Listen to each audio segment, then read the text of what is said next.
Chapter 1. The Inheritance. The letter arrived on a Tuesday, which felt appropriate somehow. Tuesdays were the kind of days when life-changing news felt most unwelcome, sandwiched as they were between the fresh start of Monday and the comfortable midpoint of Wednesday. I remember holding the envelope in my hands, feeling the weight of expensive paper stock, and noting the return address: Holdsworth and Crane, Attorneys at Law, Cape Hollow, Maine. The name meant nothing to me then. It would come to mean everything. My name is Marcus Webb, and before I tell you what happened at Cape Hollow, you need to understand that I was a rational man.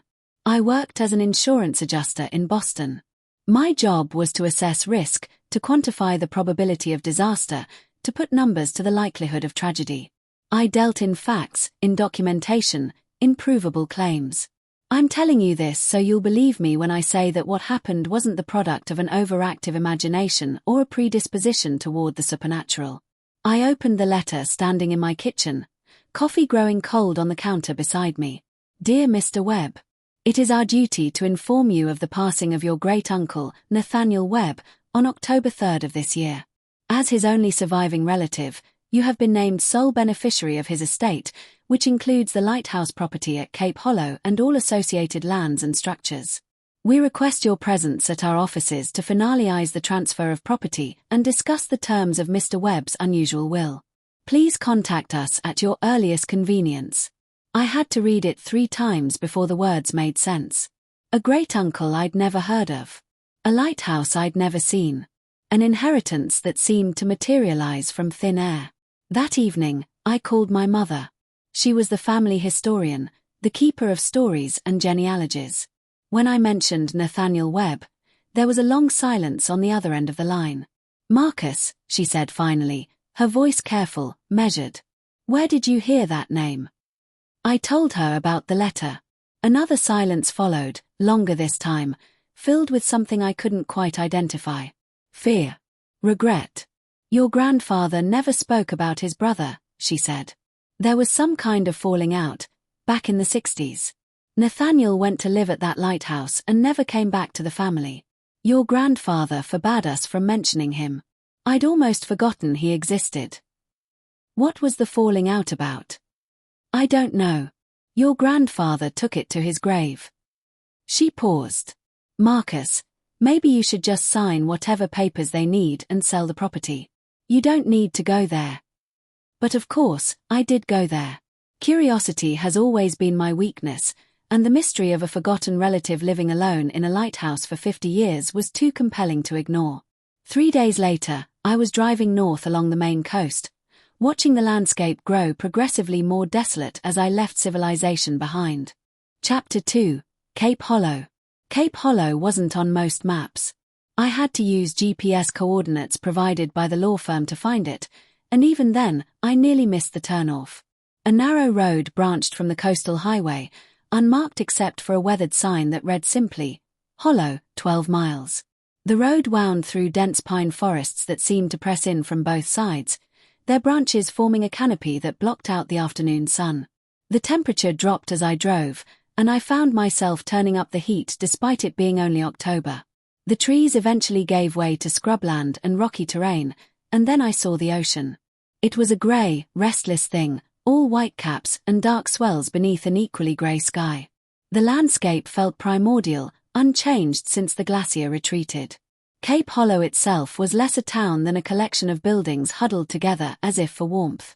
A general store, a post office, a diner with a flickering neon sign. Perhaps 20 houses total, most with peeling paint and sagging porches. A few people were visible on the street, and each one stopped to watch as I drove past. Their stares weren't hostile exactly, but they weren't welcoming either. The law office was in a Victorian building that might have been grand once but now listed slightly to one side, as if the very ground beneath it was unsteady. I parked and sat for a moment, studying the town in my rearview mirror. It felt like a place where time had stopped, where the outside world was a rumor at best. Inside, the office smelled of old paper and wood polish. A receptionist with severe features and greying hair looked up as I entered. Mr. Webb? She asked, though there could hardly be any doubt. How many strangers came to Cape Hollow? That's right. I have an appointment with Mr. Holdsworth. She stood without a word and led me down a hallway lined with photographs of the town. I glimpsed images of fishing boats, of the lighthouse in better days, of groups of stern-faced men standing in front of buildings that no longer existed. In every photograph, the people looked directly at the camera with expressions that suggested they'd rather be anywhere else. Mr. Holdsworth was a man in his 70s, with the kind of face that had seen too much and believed too little. He rose from behind a massive oak desk as I entered, extending a hand. "Mr. Webb. Thank you for coming. Please, sit." We went through the formalities. Signatures on documents, transfer of deeds, keys handed over with what I thought was excessive solemnity. Throughout it all, Holdsworth kept glancing at me with something that might have been pity. "The lighthouse," I said finally. "What's its condition?" "Structurally sound, as far as we know. Your great-uncle maintained it well. The light itself hasn't been operational since the Coast Guard automated the navigation system in 1987, but the building is intact." "Did you know him?" "My great-uncle."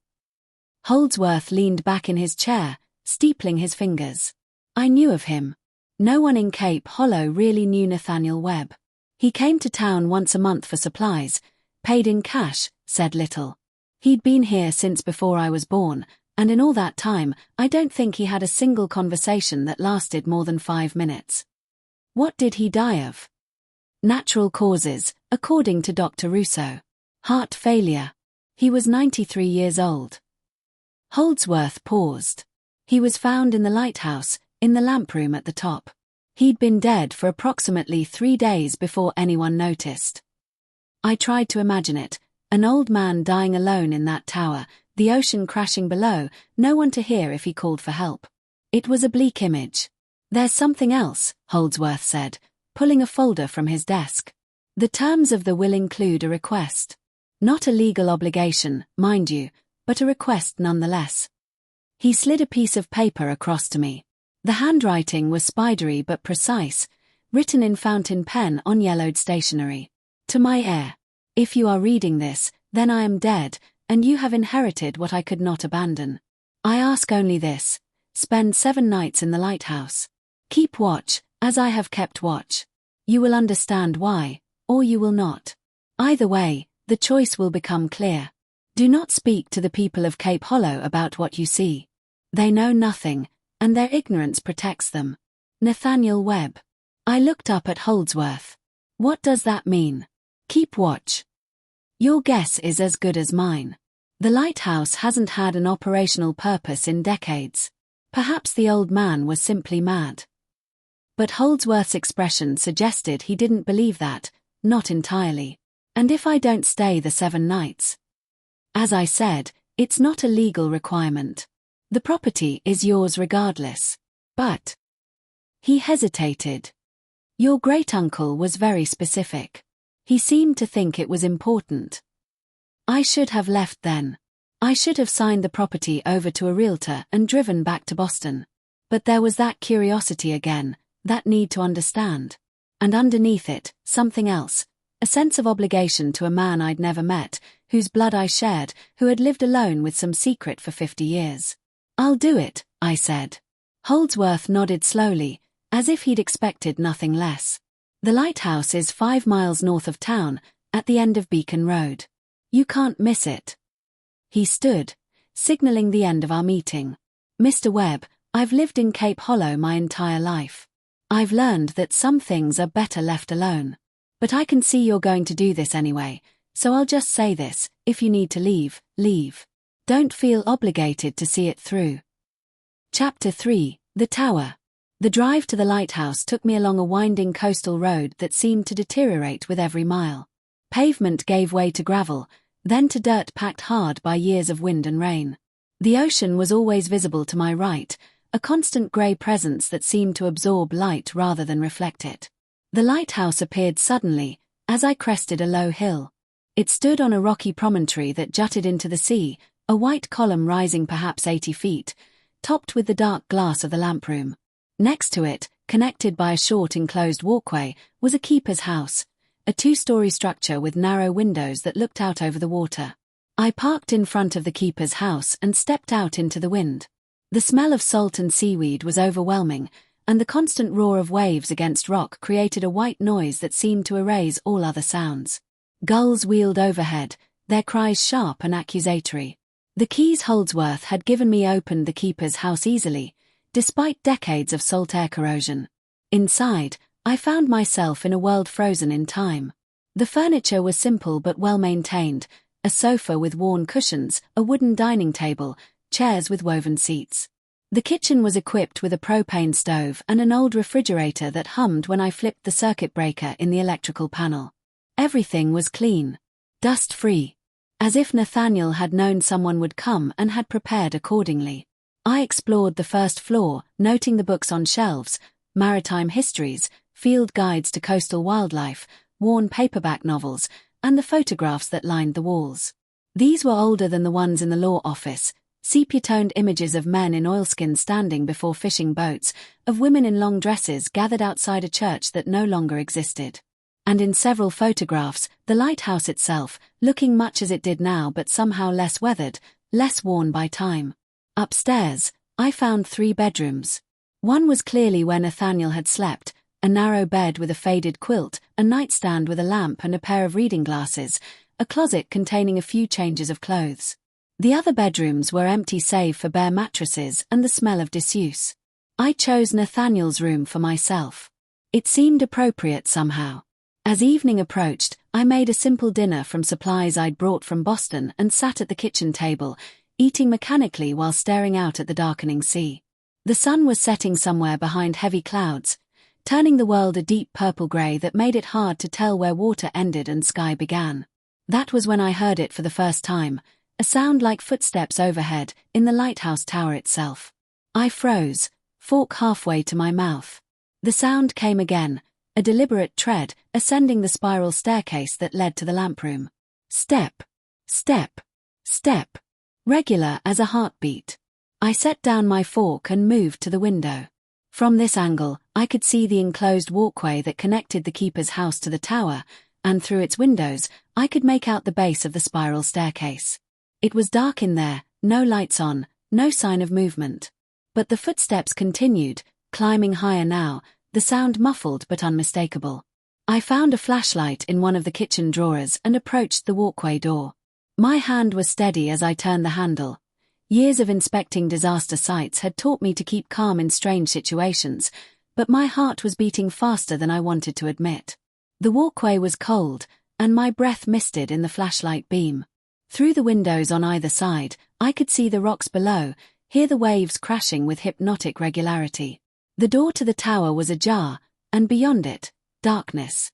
I pushed it open and shone my light inside. The spiral staircase wound upward, iron steps bolted to the interior wall of the tower.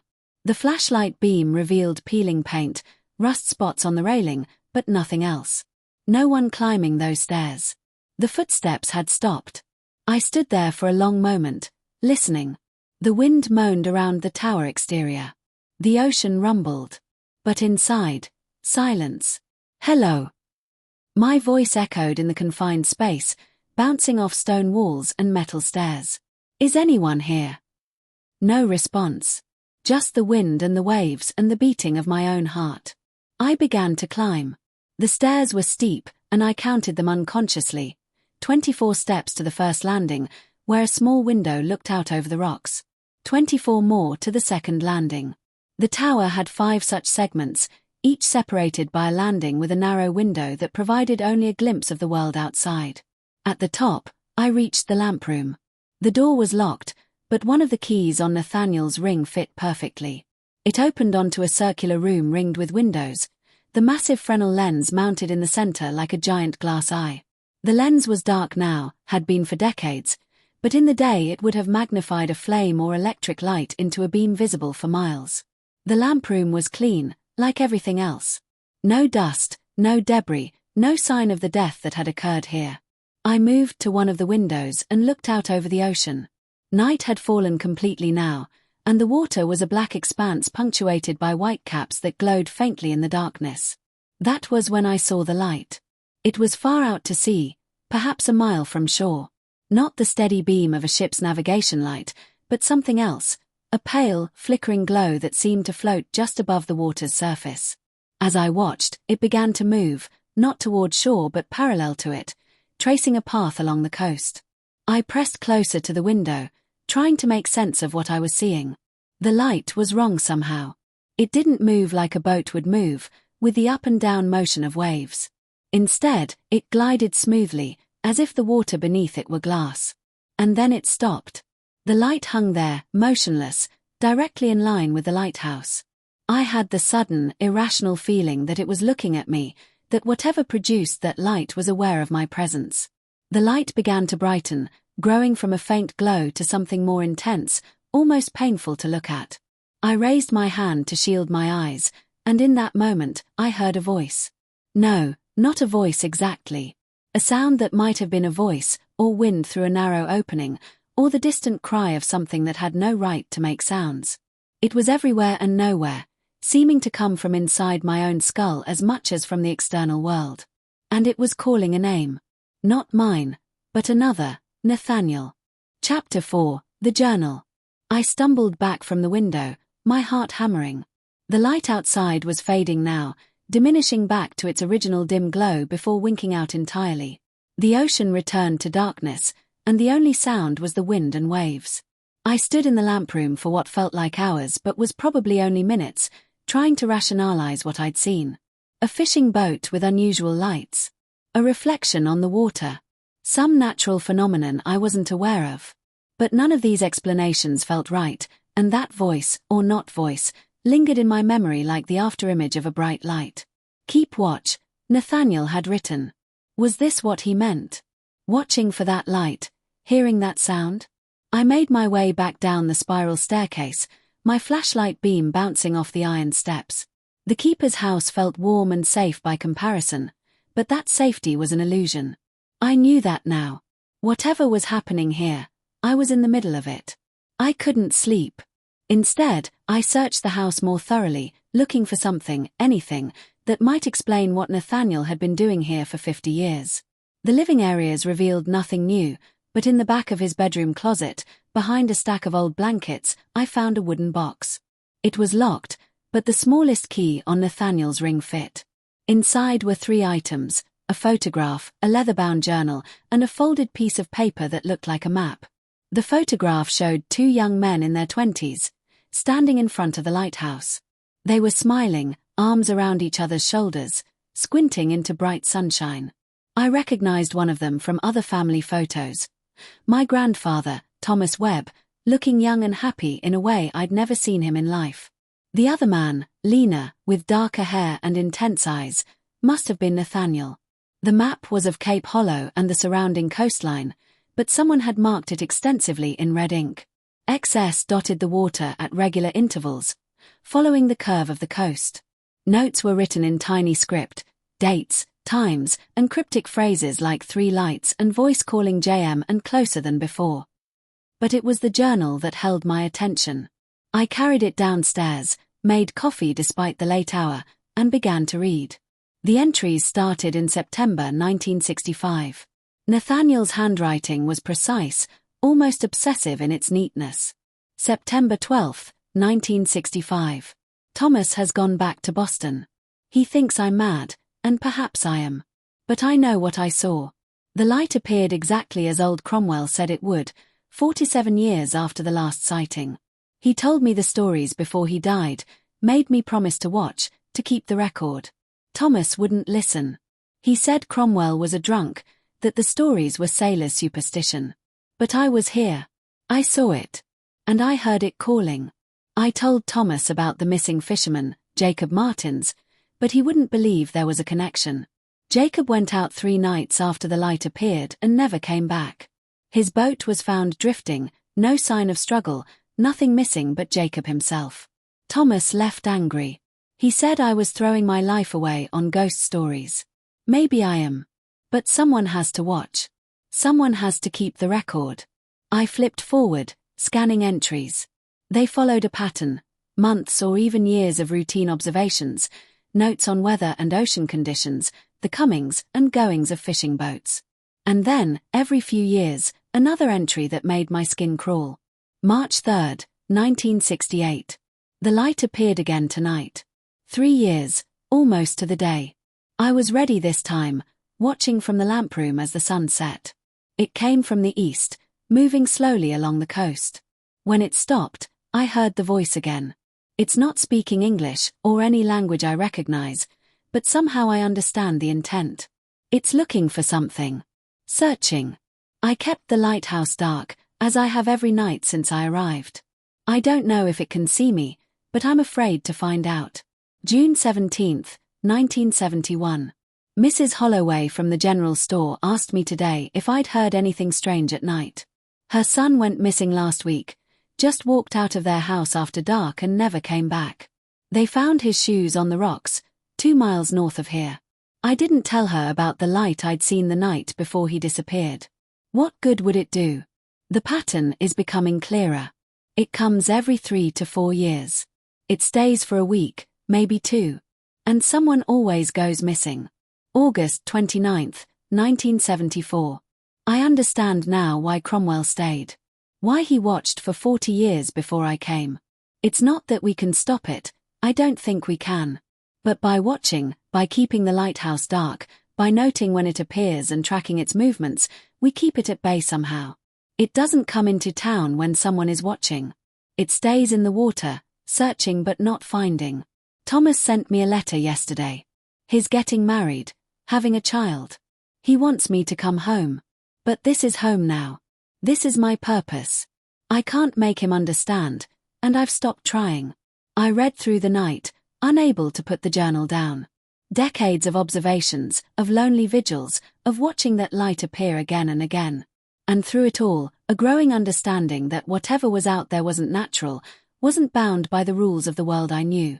The most recent entries were from just weeks before Nathaniel's death. September 15, 2024. I'm old now. My hands shake when I climb the stairs. My heart protests every trip to the lamproom. But the light is coming again, I can feel it. The pattern suggests it will appear before October ends. I need to find someone to continue the watch. Someone to understand. I've contacted a lawyer in town, updated my will.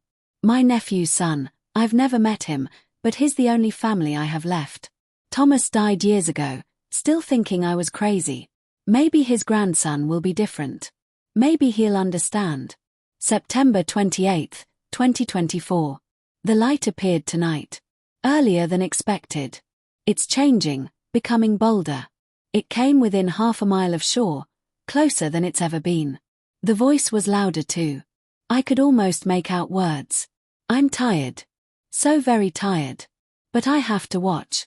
Just a few more nights. The pattern suggests it will leave soon. And then I can rest. That was the last entry. Nathaniel had died less than a week later, in the lamproom, still keeping watch. I closed the journal and looked out the kitchen window. Dawn was breaking, painting the sky in shades of grey and pink. The ocean looked almost peaceful in the early light, belying the mystery it held in its depths. I had spent 1 night in the lighthouse. 6 more to go. But now I understood what I was watching for, even if I didn't understand why. Chapter 5. The second night. I spent the day in a fog of exhaustion and disbelief. Part of me wanted to dismiss everything I'd read, to chalk it up to the delusions of a lonely old man who'd spent too many years in isolation. But I'd seen the light. I'd heard that voice that wasn't a voice. I drove into Cape Hollow around noon, needing supplies and, if I was honest with myself, needing to be around other people. The general store was a cramped space filled with the essentials of coastal living: canned goods, fishing supplies, batteries, propane tanks. The woman behind the counter was in her 60s, with weathered skin and sharp blue eyes that followed me as I gathered items. When I brought them to the register, she didn't smile. "You're the one staying at the lighthouse," she said. Not a question. "That's right. I'm Marcus Webb, Nathaniel's great-nephew. I know who you are. Whole town knows." She began ringing up my items slowly, deliberately. "How long you planning to stay?" "About a week." Her hands paused. She looked up at me, and there was something in her expression I couldn't read. "A week? That's specific." "I'm just taking care of some estate business." She continued scanning items. Nathaniel came in here once a month for 40 years. Never said more than 10 words. Never talked about what he did out there. You know what he did? I think he just lived there. Kept the place maintained. She made a sound that might have been a laugh. That's what everyone thinks. That he was just some hermit who wanted to be left alone. She bagged my items. But sometimes, late at night, you could see a light in that tower. Not the beacon, that hasn't worked in decades. Just a small light, moving around, like someone was up there watching something. Watching what? That's the question, isn't it? She handed me my bags. My advice. Don't watch too hard. Some things don't like being watched. Back at the lighthouse, I tried to rest, but sleep was impossible. Every time I closed my eyes, I saw that light on the water, heard that almost voice calling Nathaniel's name. I gave up around 4 and made coffee, then carried it to the lamp room to watch the sunset. The journal and map were with me. I'd studied them throughout the day, trying to find a pattern in Nathaniel's observations. The light appeared every 3 to 4 years, always in the fall, always following the same general route along the coast. But it was getting closer with each appearance, coming nearer to shore, lingering longer. And people went missing when it came. Not always, but often enough that the connection was undeniable. Fishermen, mostly, but sometimes others. People who went out at night and never came back. As darkness fell, I positioned myself at the window facing east, where Nathaniel's notes suggested the light always first appeared. The ocean was rougher tonight, waves crashing against the rocks with enough force that I could feel the vibration in the tower's structure. Clouds scudded across the sky, and the moon appeared and disappeared behind them. I waited. 9 o'clock passed. Then 10. My coffee grew cold. I was beginning to think that perhaps the light wouldn't come tonight, that maybe whatever cycle it followed had been interrupted by Nathaniel's death, when I saw it. A glow, far out on the water. Faint at first, barely distinguishable from the moonlight on the waves. But it grew stronger, and I could see that it was moving, tracing that familiar path along the coast. I grabbed the binoculars I'd found in a drawer and focused on the light. Through the lenses, I could see it more clearly. Not a single point of light but multiple lights, clustered together, bobbing and weaving in a pattern that made no sense. They moved as a group, sometimes merging into one bright glow, sometimes separating into distinct points. The lights moved slowly along the coast, and I tracked them with the binoculars, trying to understand what I was seeing. Were they on the surface of the water? Just above it? It was impossible to tell. They seemed to exist in a space between states, neither fully one thing nor another. They stopped. Directly in line with the lighthouse, exactly as they had the previous night. And they began to brighten, growing from a dim glow to something that hurt to look at even through the binoculars. That was when I heard the voice again. Nathaniel. It was clearer this time, more distinct. Not words spoken aloud but thoughts impressed directly into my mind, bypassing my ears entirely. The voice was old, impossibly old, and underneath it was a sound like water rushing over stone, like the grinding of tectonic plates, like the slow collapse of mountains into the sea. Nathaniel. The watch. The vigil. I lowered the binoculars, my hands shaking. He's dead, I said to the empty lamp room, feeling foolish even as I spoke. Nathaniel is dead. The lights flickered, as if in response. And then, impossibly, they began to move toward shore. I watched in horror as the glow approached, covering the distance in a matter of minutes that should have taken a boat half an hour or more. It came closer, closer, until I could see it clearly even without the binoculars. A cluster of pale, phosphorescent lights that seemed to float just above the water's surface, moving with purpose and intelligence. It reached the rocks at the base of the lighthouse and stopped. The lights bobbed gently, as if treading water, and I realized with a jolt of terror that they were waiting. Waiting for something. For someone. For the watcher. I stood frozen at the window, afraid to move, afraid to even breathe. The lights pulsed in a slow rhythm, and with each pulse, I heard that voice. Come. See. Remember. Understand. My hand was on the door handle before I realized I was moving.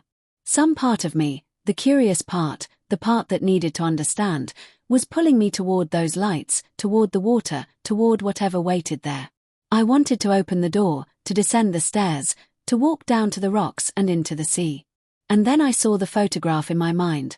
Nathaniel and Thomas, young and smiling, arms around each other. I thought about Nathaniel's words in the journal. By watching, by keeping the lighthouse dark, by noting when it appears and tracking its movements, we keep it at bay somehow. Keep the lighthouse dark. Don't go to the light.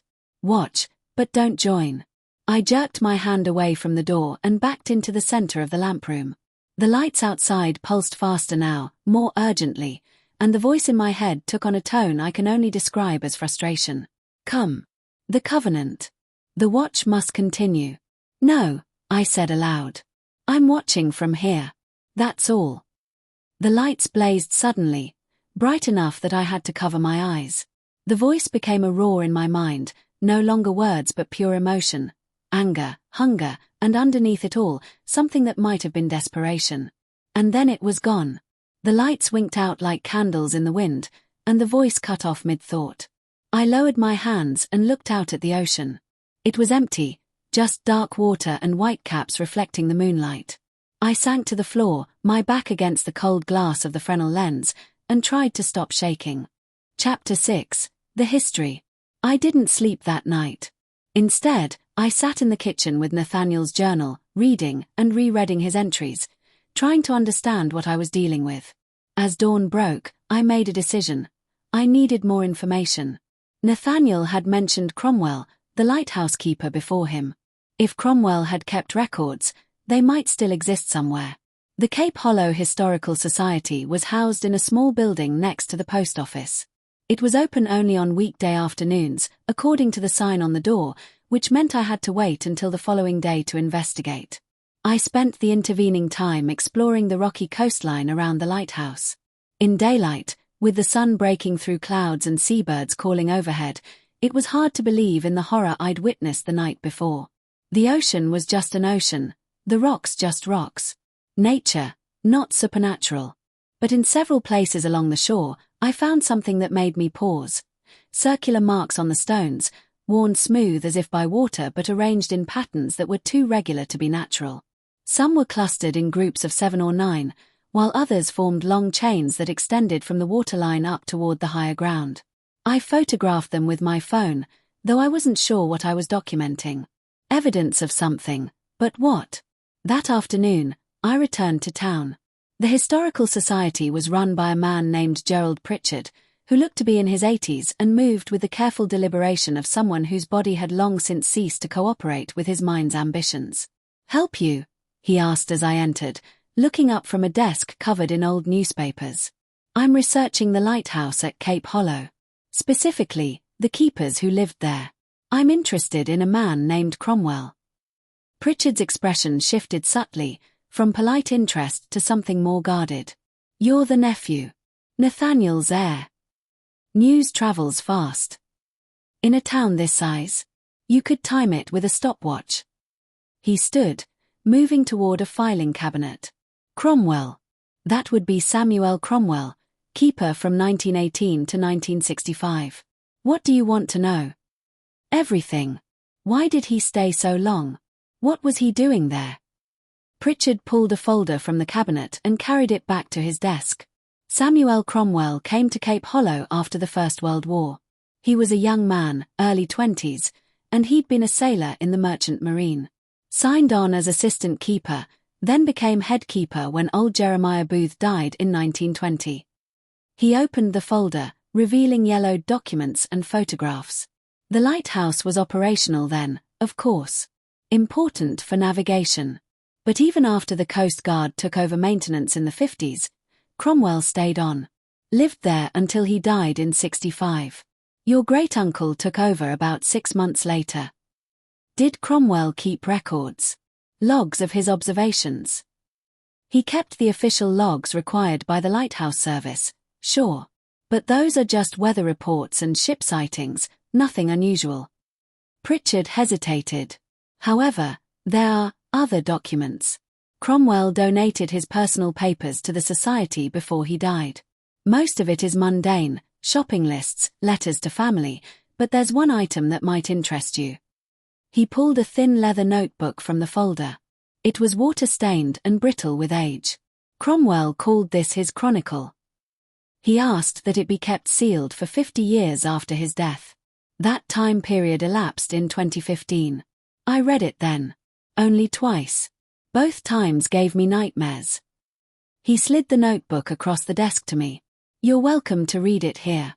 I don't allow these documents to leave the building. I opened the notebook carefully. The first page contained a single line in elegant script. A record of the watching, by Samuel Cromwell. May God forgive me for what I have learned. The entries began in 1918, shortly after Cromwell arrived at Cape Hollow. November 3, 1918. Old Booth is dying. The cancer has taken him, and he has perhaps days left. But today, with his last strength, he called me to his room and told me things that have shaken my understanding of the world. He spoke of lights on the water, of voices that call in the dark. He told me about the covenant, though he could not explain what it means or who made it. He said the lighthouse was built here not to guide ships, but to stand vigil. To watch for something that comes from the depths. He said every keeper before him has known, has watched, has kept the darkness at bay simply by being present, by bearing witness. He said the lights have been appearing since before men built towns here. The native peoples knew of them, they had their own watchers, their own ways of keeping the covenant. But when the colonists came, the old knowledge was lost. People went missing. Entire fishing crews vanished. Until someone realized that the disappearances stopped when someone watched from the high places, when light burned through the night. That's why the lighthouse was truly built. The navigation was secondary. The real purpose was to maintain the watch. I looked up at Pritchard. Is this real? Did Booth actually tell him this? I have no way of knowing what was said. But Cromwell believed it. And he spent 47 years acting on that belief. Pritchard's face was somber. Keep reading. I returned to the Chronicle. March 17, 1921. The lights came tonight. I have been keeper for a year now, and I had begun to think Booth's warnings were the delusions of a dying mind. But they are real. Dear God, they are real. I was in the lamp room when they appeared, far out to sea. At first, I thought they were ships, but they moved wrong, too smooth, too purposeful. They came closer, and I could see there were 7 of them, pale and flickering like St. Elmo's fire. When they reached the rocks below the lighthouse, they stopped. And I heard a voice, though no words were spoken. It called to me, invited me to join them in the water. I felt my hand on the door, felt my feet beginning to move, before I remembered Booth's warning. Never leave the lamp room when they come. Never go to the water. I stayed. The lights lingered for perhaps an hour, growing brighter and then dimmer, pulsing like heartbeats. And then they were gone. A fishing boat was found drifting 2 days later. The crew of 3 had vanished without a trace. The entries continued, year after year, documenting appearances of the lights. Cromwell noted the patterns, the intervals, the behavior. And he noted the disappearances that followed. But it was an entry from 1947 that made my blood run cold. October 12, 1947. I have made a terrible discovery.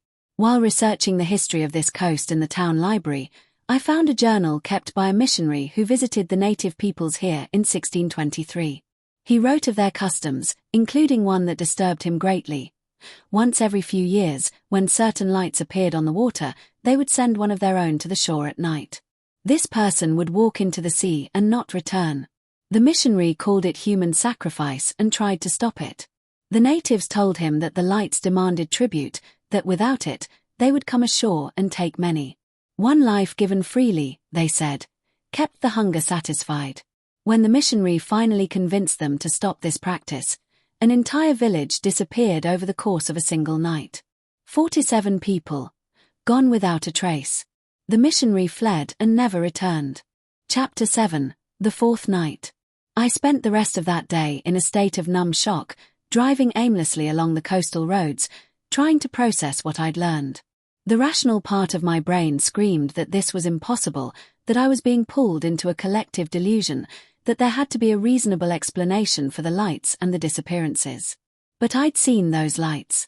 I'd felt the pull of that voice. And deep down, in a place that existed before reason, before logic, I knew the truth.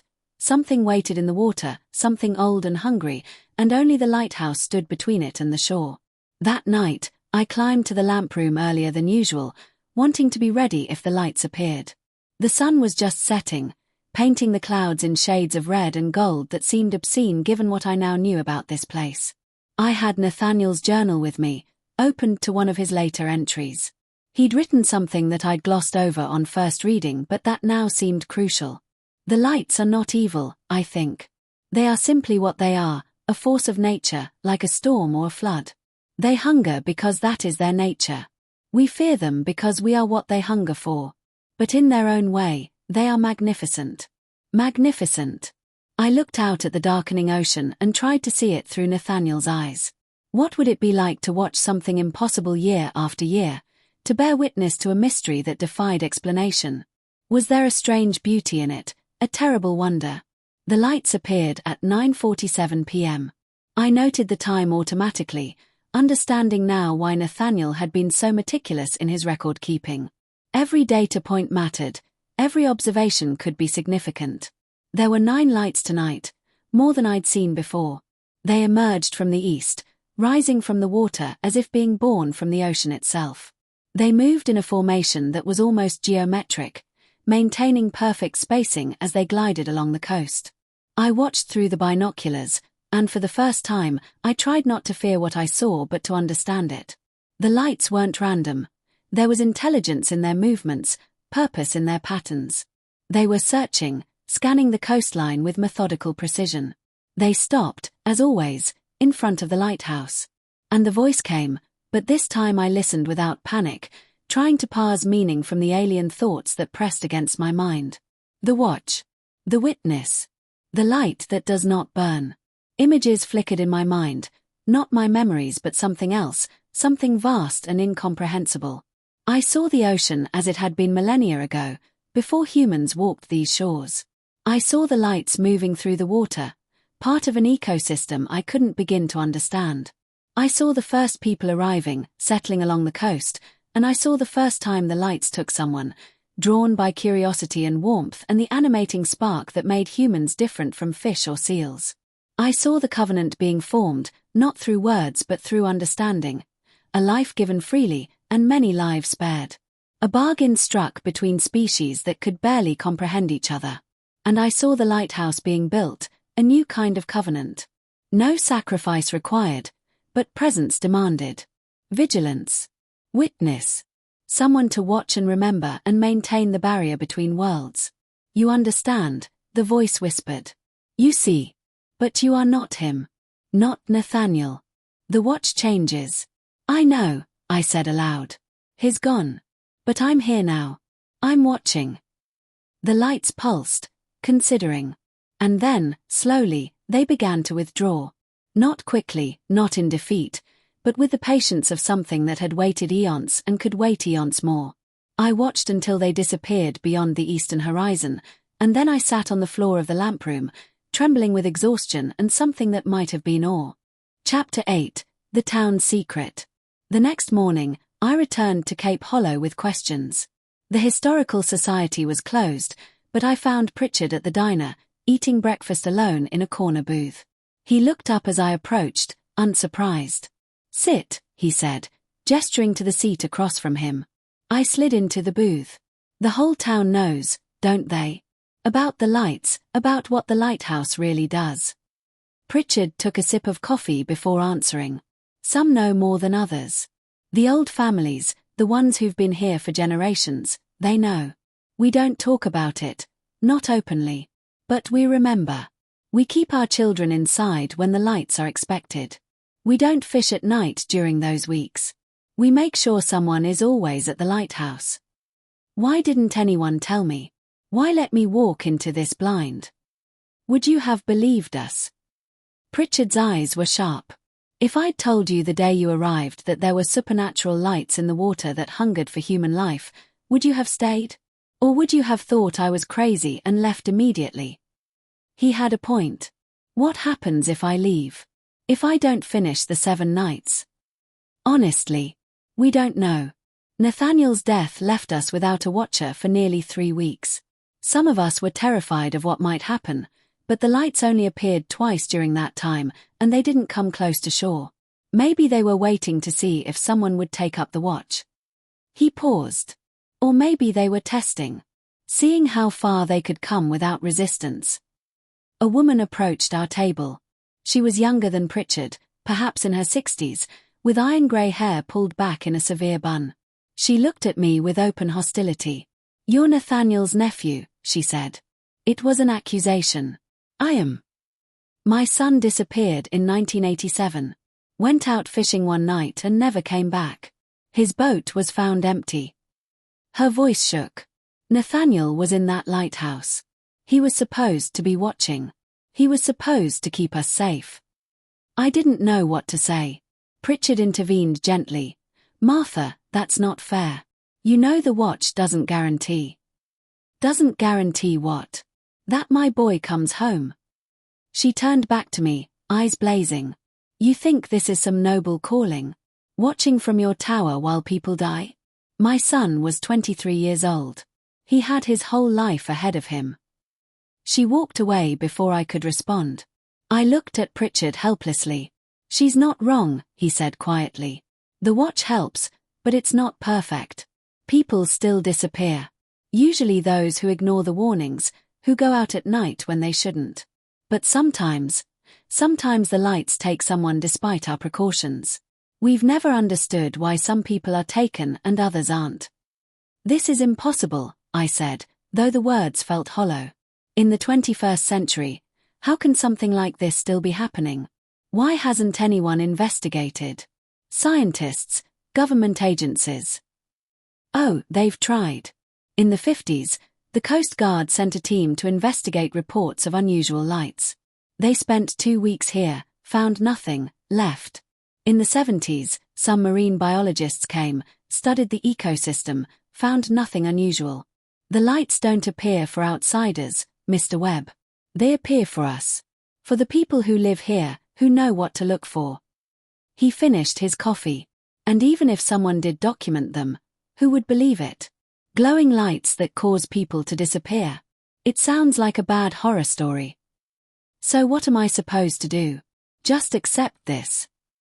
"You're supposed to finish the watch. 7 nights, that's what Nathaniel asked of you. Do that, and then you can decide. Stay and become the next keeper, or leave and let the town find another way." "Another way?" Pritchard's expression was grim. "There's always the old way. The covenant the natives kept. Some of the younger people have suggested it, in moments of fear. One life given willingly to save many. But we're not that desperate yet. As long as someone watches, we don't have to make that choice." Chapter 9, The 5th Night.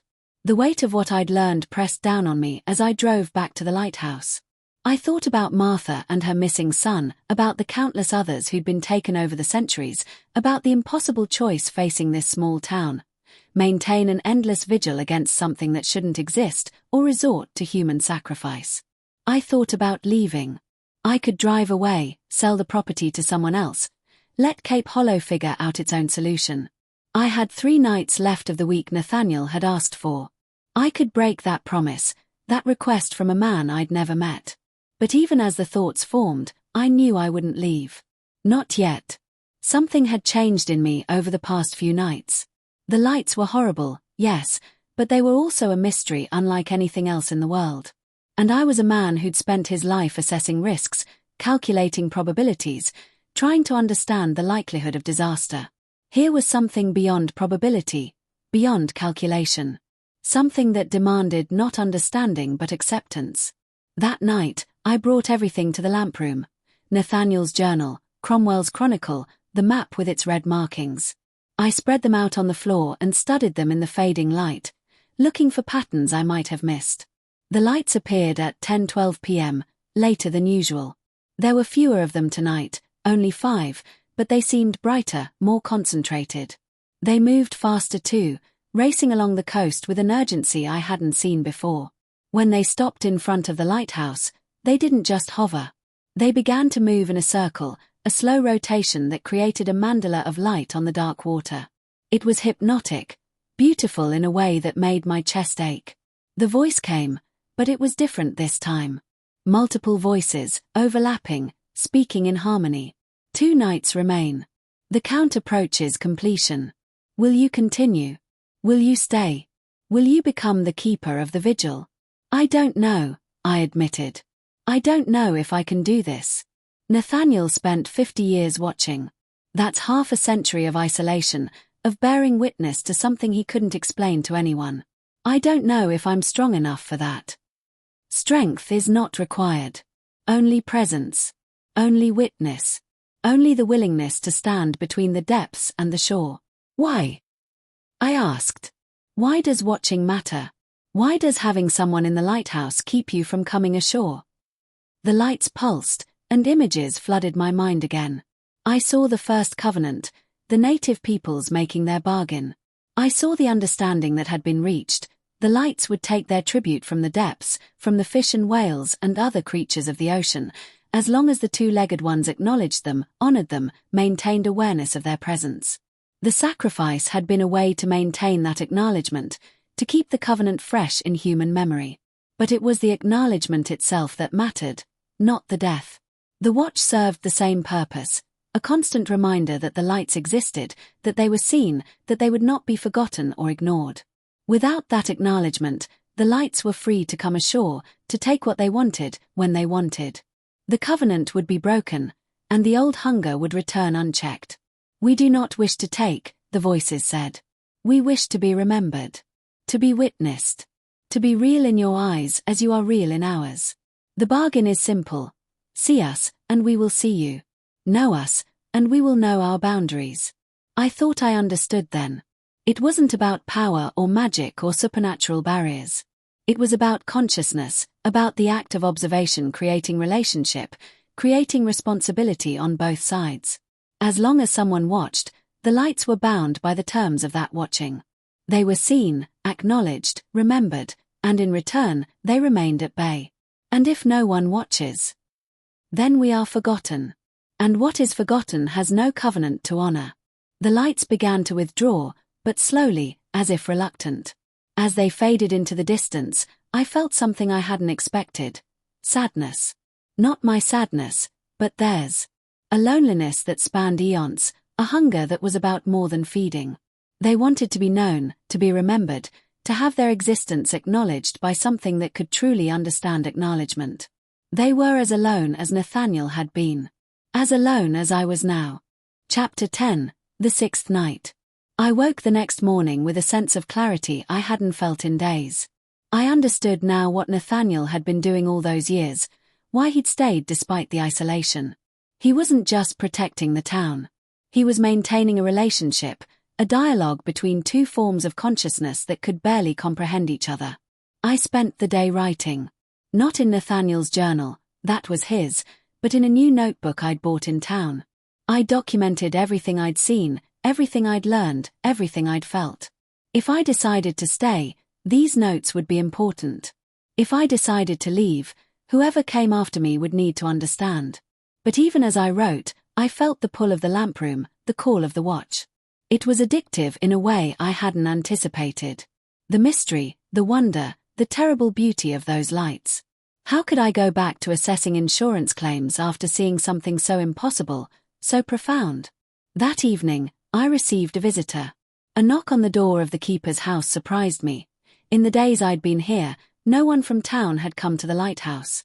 It was a young woman, perhaps in her late 20s, with dark hair and sharp green eyes. She introduced herself as Sarah Holloway, and it took me a moment to make the connection. Martha Holloway's granddaughter. I wanted to see you before you make your decision, she said, standing in the doorway as if unwilling to come inside. About whether to stay. How did you know I was making a decision? Everyone knows. It's a small town, Mr. Webb. And besides, it's obvious. The 7 nights are almost up. Tomorrow is your last. You'll either take up the watch permanently or leave. She looked past me, toward the tower. My grandmother blames Nathaniel for my uncle's death. But I think she's wrong. I think Nathaniel saved countless others. I'm sorry about your uncle. I never knew him. He disappeared 20 years before I was born. But I've lived my whole life in the shadow of that loss, and I've watched what it's done to my grandmother. The bitterness, the anger, the inability to move forward. She met my eyes. If you leave, if you let the watch end, more people will die. Maybe people I know. Maybe me. And I wanted you to see me, to know that I'm real, before you decide. There was no accusation in her voice, just simple fact. She was giving me a face to imagine when I thought about the town, about the people who lived here. She was making herself real to me, just as I was making the lights real through my observation. What would you do? I asked. If you were me. She smiled sadly. I can't answer that. I have a life here, family, connections. You're alone. You can walk away without leaving anything behind. But... She hesitated. Maybe that's exactly why you should stay. Because you don't have anywhere else you need to be. After she left, I climbed to the lamp room early and sat watching the sunset. Her words echoed in my mind. You don't have anywhere else you need to be.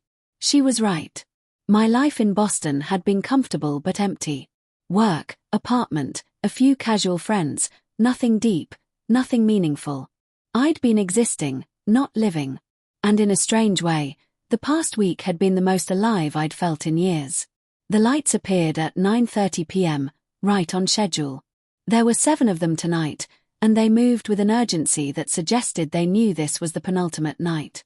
They approached closer than ever before, coming within 100 yards of the shore.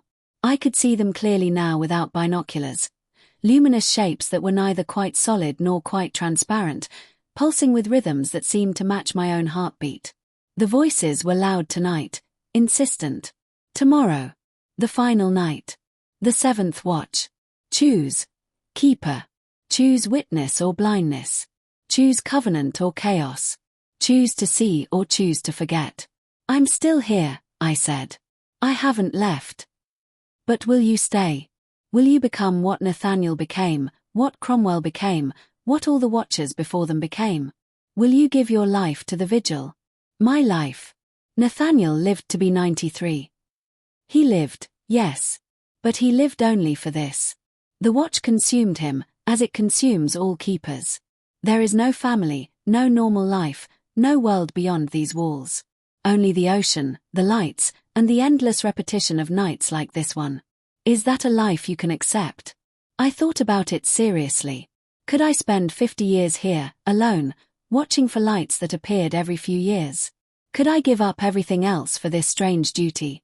But what was everything else? A job I didn't love, a city where I had no roots, an existence that felt hollow at its core. What if someone else took up the watch? I asked. Someone from the town, someone who wants to do it. It does not work that way. The watch chooses the watcher as much as the watcher chooses the watch. You are here because the lighthouse called you, because the watch recognized in you what it needs, the ability to bear solitude, to maintain focus, to see without looking away. Not everyone can do this. Not everyone should. The lights began their slow withdrawal, but before they disappeared, they left me with one final thought. Tomorrow night, we will show you what lies beneath. The truth of what we are, where we come from, why we hunger. And then you will choose. Until then, keeper. Until the final night. Chapter 11, the 7th night. I didn't sleep. I couldn't. The weight of the decision ahead pressed down on me like a physical thing. I paced the keeper's house, made coffee I didn't drink, stood at windows looking out at the ocean that seemed to be waiting for something. As dawn broke, I made a decision. I would spend the day away from the lighthouse. I needed perspective, needed to remember what the normal world was like before I made my choice. I drove to Portland, the nearest real city, and spent hours walking streets filled with people going about their ordinary lives. I ate lunch at a crowded restaurant, listening to conversations about work deadlines and weekend plans and trivial problems. I went to a bookstore, a museum, a coffee shop. And through it all, I felt like a ghost.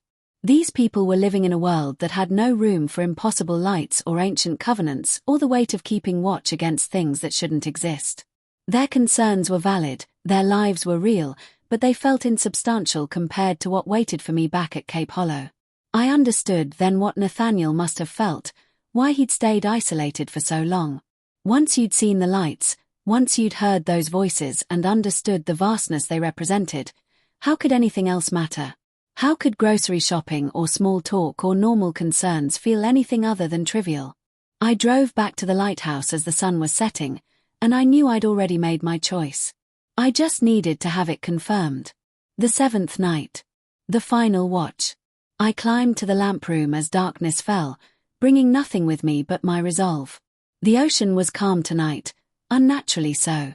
No wind, no whitecaps, just a dark mirror reflecting the first stars.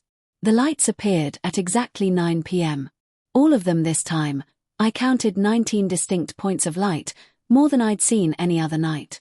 They didn't move along the coast but rose directly from the water in front of the lighthouse, breaching the surface like whales coming up for air. And they began to descend again, sinking back beneath the waves, but this time they left something behind, a glow in the water itself, as if the ocean had become luminescent. The glow spread, covering the surface in all directions, turning the sea into a vast field of light.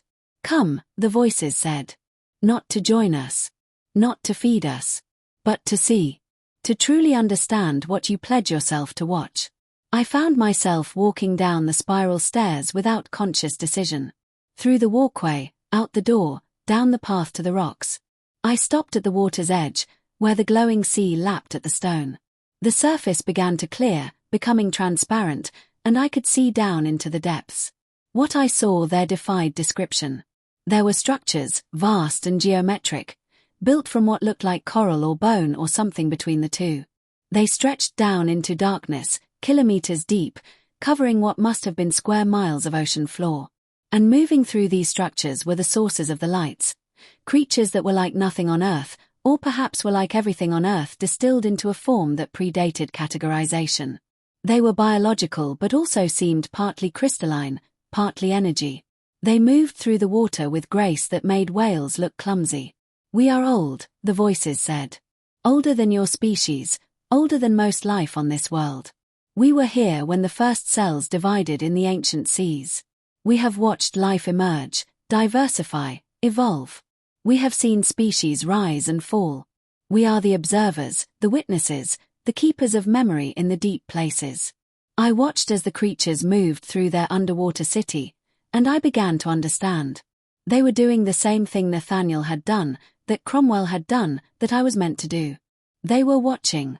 Not just the human world above, but everything. They were the ocean's consciousness, its awareness of itself. We hunger, the voices continued, but not for flesh alone. We hunger for connection, for acknowledgement, for the confirmation that we are seen and remembered. For eons, we existed in isolation, unknown to the landwalkers. And isolation is a kind of death for beings like us, who exist to observe and remember. When your kind first came to these shores, we reached out. We tried to make ourselves known.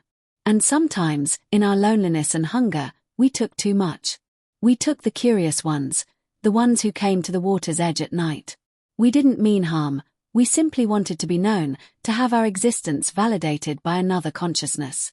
The native peoples understood. They gave us what we needed, acknowledgement, ritual, remembrance.